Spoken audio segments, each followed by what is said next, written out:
अस्सलामुअलैकुम नाजरीन, क्या आप जानते हैं कि कुरान में ऐसे इशारे मौजूद हैं जो एलियंस के होने का सबूत दे सकते हैं? क्या इंसान इस कायनात में अकेला है या फिर कोई और भी है जो हमें देख रहा है? साइंस ने कई अजीबोगरीब डिस्कवरीज की हैं जो कुरान की आयतों से मिलती हैं। आज हम एक ऐसे राज का पर्दा उठाने जा रहे हैं जो आपको हैरान कर देगा। कुरान एक इल्म का दरिया है जिसमें कई ऐसे इशारे हैं जो आज की साइंस भी समझने की कोशिश कर रही है। सूरह अश-शुरा की आयत 49 में अल्लाह तआला कहते हैं, और अल्लाह की निशानियों में से है आसमानों और जमीन का पैदा करना और जो मखलूकत उन दोनों में फैली हुई है, और जब चाहेगा उन सब को इकट्ठा करेगा। ये आयत ये बताती है कि सिर्फ जमीन पर ही नहीं बल्कि आसमानों में भी मखलूकत मौजूद है। क्या ये एक इंडिकेशन है कि एलियंस वाकई हैं? नासा और कई स्पेस एजेंसीज नए नए प्लैनेट्स और गैलेक्सीज की तलाश कर रही हैं। साइंटिस्ट मान चुके हैं कि बिलियंस ऑफ गैलेक्सीज में ट्रिलियंस ऑफ प्लैनेट्स हैं, जिसमें से कई ऐसे भी हो सकते हैं जो लाइफ को सपोर्ट करते हों, यानी जहां पर जिंदगी के इम्कान हो सकते हैं। 2017 में ट्रैपिस्ट 1 प्लैनेटरी सिस्टम डिस्कवर हुआ जिसमें 7 अर्थ लाइक प्लैनेट्स हैं। ये एक ऐसी खोज थी जो एलियंस की पॉसिबिलिटीज को और मजबूत बनाती है।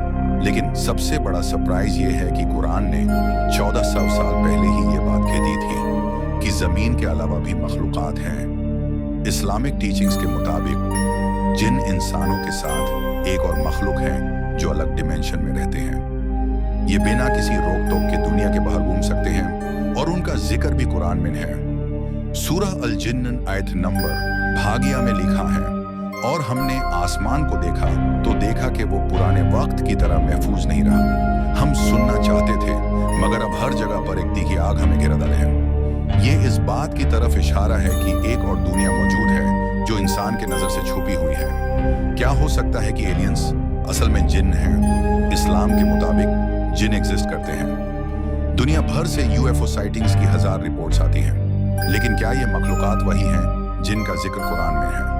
साइंस भी हैरान है क्योंकि कुछ ऐसे यूएफओ इंसिडेंट्स हैं जो आज तक एक्सप्लेन नहीं किए जा सके। ओumuamua 2017 ये एक इंटरस्टेलर ऑब्जेक्ट था जो हमारी सोलर सिस्टम से गुजरा, और कुछ साइंटिस्ट्स ने कहा कि ये एक एलियन स्पेसक्राफ्ट भी हो सकता है। पेंटागन यूएफओ फुटेज 2020 अमेरिका की आर्मी ने खुद मानी कि कुछ चीजें उनके समझ से बाहर हैं। लेकिन सबसे इंटरेस्टिंग बात यह है कि ये सब चीजें कुरान की बातों से मैच करती हैं। साइंस इस बात को एक्सप्लोर कर रही है कि अगर एलियंस हैं तो क्या इंसान कभी उनसे कांटेक्ट कर सकेगा? कुरान के मुताबिक अल्लाह ने हर चीज का एक मकसूद इदारा बनाया है, यानी अल्लाह ने सबकी एक हद बनाया है। लेकिन एक सवाल हमेशा रहेगा, अगर एलियंस हैं तो क्या वो हमारे तरह मुस्लिम हो सकते हैं? क्या वो भी अल्लाह को मानते हैं? और ये हो भी सकता है।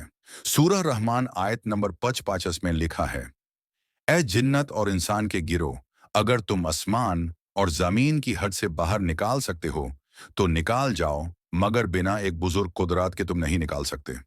ये इस बात की तरफ इशारा हो सकता है कि स्पेस ट्रैवल या दूसरी मखलूकात के साथ इंटरेक्शन अल्लाह की इजाजत के बिना मुमकिन नहीं है।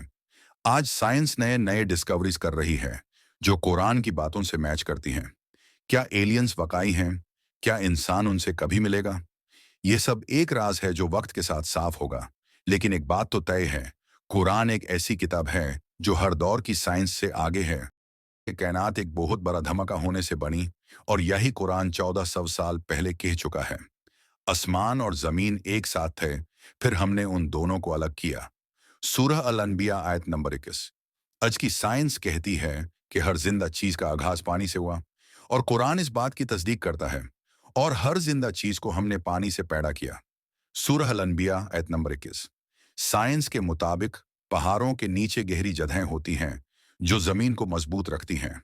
कुरान भी यही कहता है, क्या हमने पहाड़ों को मीखाएं नहीं बनाया? सूरह अन्नाबा आयत नंबर 88। क्या यह सब इत्तेफाक है, या फिर कुरान वाकई एक इलाही किताब है जो हर दौर से आगे है? सोचिए, और अगर आपको यह बात पसंद आए तो वीडियो को लाइक और शेयर करें।